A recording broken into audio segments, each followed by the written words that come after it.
The click-clack froze mid-sequence. My finger hung an inch above the brass key. Breath caught in my throat. Something wasn't right. The message I'd just intercepted. It wasn't routine freight chatter. It was code. Sloppy, but clear. Target. Relay 7. Sunset. Burn everything. I sat back. Heart thudding. Oil lamp throwing shadows across the empty station. I was the only operator within 20 miles, tucked into this sun-blasted corner of the overland. Trains rolled past, wires hummed, and no one ever stopped. Until now. I replayed the taps in my head, lips dry. This wasn't a warning. It was a countdown. I scanned the horizon, just heat waves and dust. No riders. No trains. No help. The depot was silent but alive with tension, creaking in the wind. I read the telegram again. It wasn't addressed. No signature. Just coordinates. Mining. Whoever sent it didn't want to stop the raid. They wanted me to run. But I'd been stationed here 3 years. Trained to listen. To think. And this smelled like rot from the inside. Someone on the line knew. I locked the message in the strongbox, checked the load on my Colt, and scribbled out a reply. If they were coming, I'd be ready. What I didn't know was who I couldn't trust. The sheriff leaned back, boots on his desk, reading my note like it was a damn joke. Probably a prank, Missy. Wires get scrambled in the heat, he said, eyes never once lifting to meet mine. The office reeked of cigar smoke and cheap whiskey. I knew his type. Lazy, cocky, too dumb to be scared of what's coming. Let me handle it, he said, folding the telegram into his vest pocket without another word.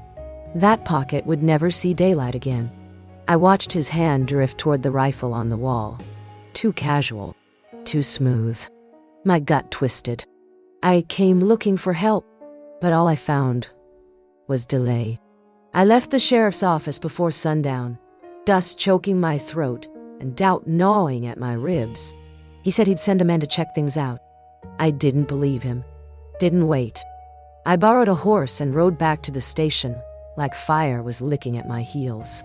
The wires overhead crackled faintly, their metal guts humming secrets no one else heard.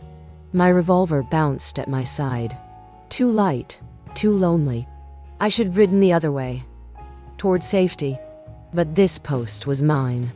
My wire. My code. If they burned it down, they'd erase the only place I ever belonged. So I pushed harder. Shadows lengthened. The station drew near. Back inside. The wind howled like it knew what was coming. I doused the lamp and crouched by the desk, fingers tight on the telegraph key.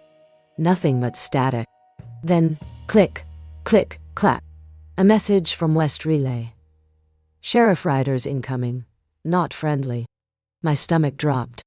I should have known. The sheriff wasn't just covering it up. He was leading it. Whatever they were coming for, it wasn't just the depot. It was silence. No witnesses. I watched the door. The rifle lay ready. I'd wired East Relay with a single word. Ambush. No one replied. Out here I might already be a ghost waiting to be erased. They came like a nightmare. 5 riders, slow and deliberate, their shapes blotting out the moonlight. I counted rifles, saw the glint of tin stars and murder in their silhouettes. One of them called out, "Fake friendly." "Miss, you in there? Got some concerns about that message you sent." My blood went cold. They knew I knew. I didn't answer. I just laid low behind the counter, eyes locked on the doorway. Every board of the depot groaning like it might crack under the weight of what was coming. I wasn't a fighter. I was an operator. But tonight, I'd have to be both. They didn't know about the patchboard under the floor. I flipped the main switch, rerouted the signal paths, and cut the outbound wire west. If they killed me, they'd think they silenced the station. But East Relay would still be listening. Sparks popped, the copper hissed, and my fingers worked in the dark like they'd been born for it. I could hear boots crunching gravel outside, voices arguing. They wanted to burn it all down, wanted the message lost. I sent one more burst into the wire. They're here. Law corrupted. Hide message. Then I smashed the key casing. Splinters flying. If they wanted silence, I'd give them noise.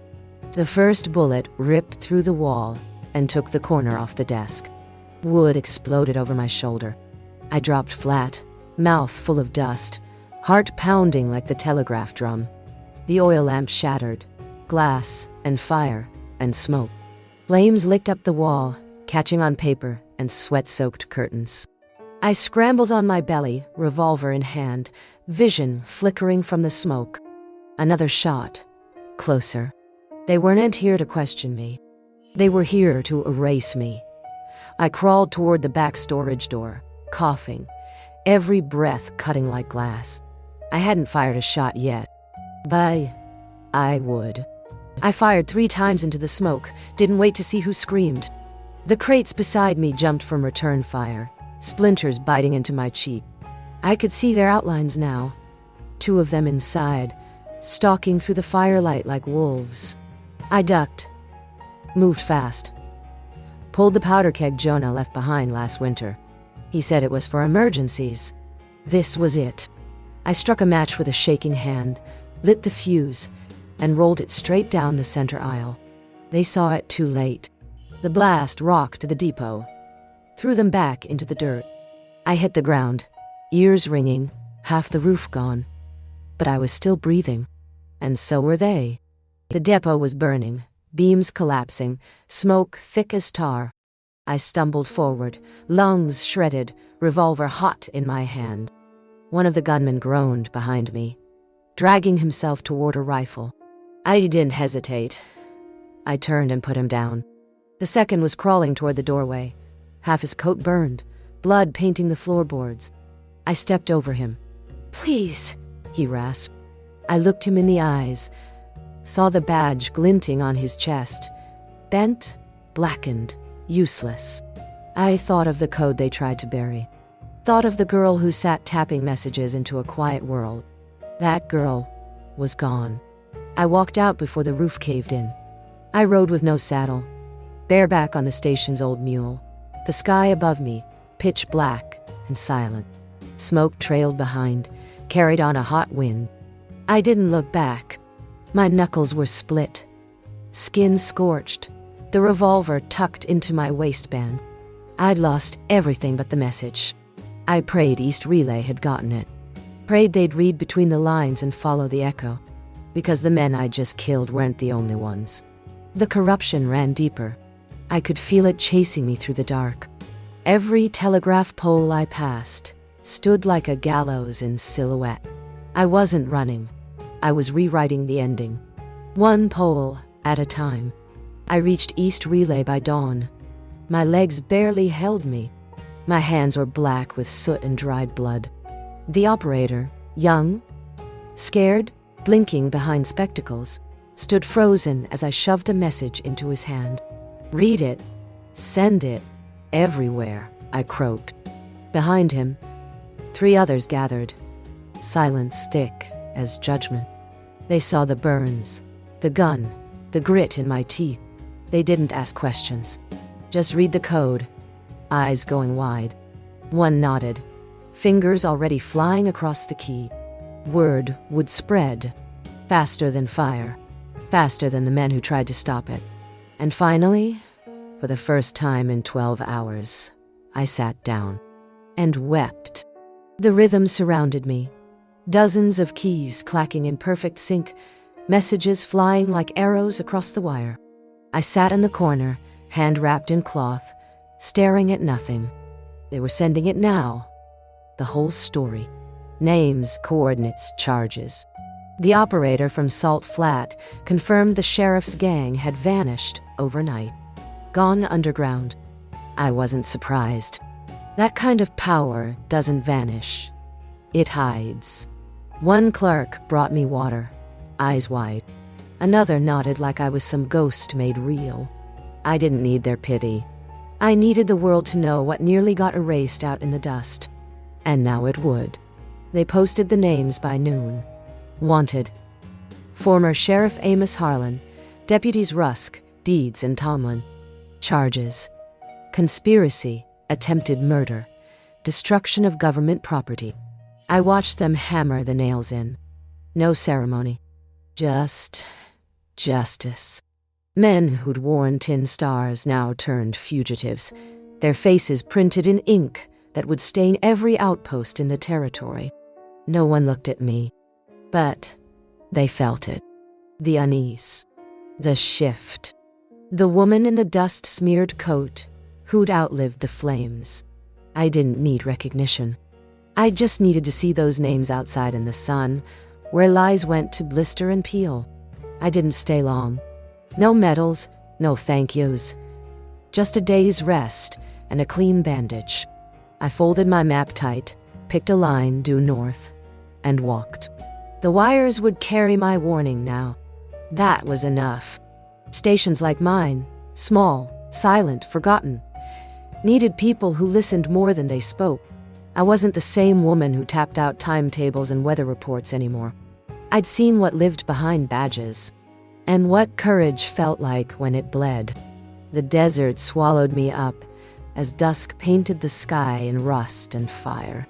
I didn't know where I was going next, just that I wasn't done listening. Weeks later, I took up a new post.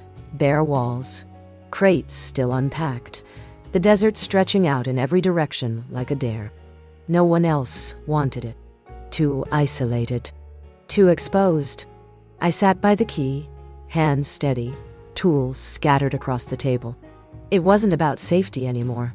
It was about presence. Let them come. Let them try. The wire ran clean through this station, and I'd keep it that way. Every message that passed through here would have eyes. Me, eyes, on it. Because I knew now. Silence was the first weapon they used. I wouldn't let it speak again. It was near midnight when I caught it. 3 irregular bursts, then a pause. Then 5. Not from any known relay. Not addressed. Just there. I leaned forward, breath tight, pencil hovering over the pad. Whoever sent it knew how to bury a signal inside noise. My fingers traced the sequence. The same pattern as before. I whispered it aloud. Target. Relay. Midnight. My skin went cold. A new outpost. A new threat. Someone was still out there. Still sending. My revolver lay just inches from my hand. I didn't flinch. I just reset the relay and started decoding. This time, I was ready. The desert was still, but not empty. I could see movement near the poles. Far off. Just past the line where moonlight fades into shadow. Maybe it was wind. Maybe not. I kept the window cracked, finger resting on the cold steel of the Colt. The key behind me ticked softly, like a heartbeat. The wire was alive. Something was coming. But this time the station wasn't unwatched. I'd become part of it, circuit and soul. Let them ride under stars. Let them hide